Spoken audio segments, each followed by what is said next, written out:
হাদিস শরীফের অর্থ হযরত জাবের রাদিয়াল্লাহু তাআলা আনহু বর্ণনা করেন যে রাসূলুল্লাহ সাল্লাল্লাহু আলাইহি ওয়াসাল্লাম ইরশাদ করিয়াছেন, তোমাদের সকলের মধ্যে আমার নিকট সবচাইতে প্রিয় এবং কিয়ামতের দিন আমার সর্বাপেক্ষা নিকটবর্তী ওই সমস্ত লোক হইবে যাহারা তোমাদের মধ্যে সবচেয়ে উত্তম চরিত্রের অধিকারী হইবে। সুবহানাল্লাহ।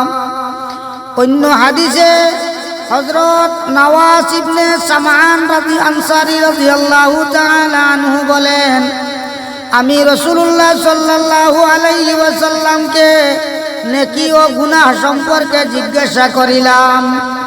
রাসূলুল্লাহ সাল্লাল্লাহু আলাইহি ওয়াসাল্লাম ইরশাদ করিলেন, নেকি হইল ভালো চরিত্রের নাম, আর গুনাহ হইল ওই বিষয় যে বিষয়ে তোমার অন্তরে খটকা লাগে এবং মানুষের কাছে যাহা প্রকাশ পাওয়া তোমার কাছে খারাপ লাগে।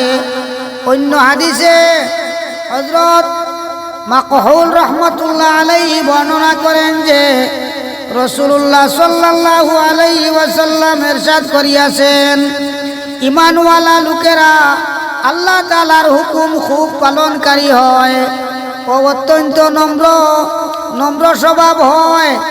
যেমন অনুগত উট যেদিকেই টানিয়া নেওয়া হয় ওই দিকেই যায়, যদি উহাকে কোনো পাথরের উপর বসাইয়া দেওয়া হয় তবে উহারই উপর বসিয়া যায়।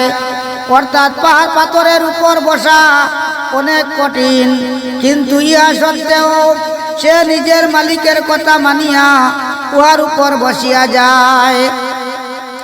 হযরত আব্দুল্লাহ ইবনে মাসউদ রাদিয়াল্লাহু তাআলা আনহু বর্ণনা করেন যে রাসূলুল্লাহ সাল্লাল্লাহু আলাইহি ওয়াসাল্লাম ইরশাদ করিয়াছেন, আমি কি তোমাদিগকে ওই ব্যক্তি সম্বন্ধে বলিব না যে আগুনের উপর হারাম হইবে এবং যাহার উপর আগুন হারাম হইবে? শুনো, আমি বলিতেছি, জাহান্নামের আগুন প্রত্যেক এইরূপ ব্যক্তির উপর হারাম হইবে যে মানুষের নিকটবর্তী অত্যন্ত নম্র স্বভাব ও বিনয়ী হয়। সুবহানাল্লাহ।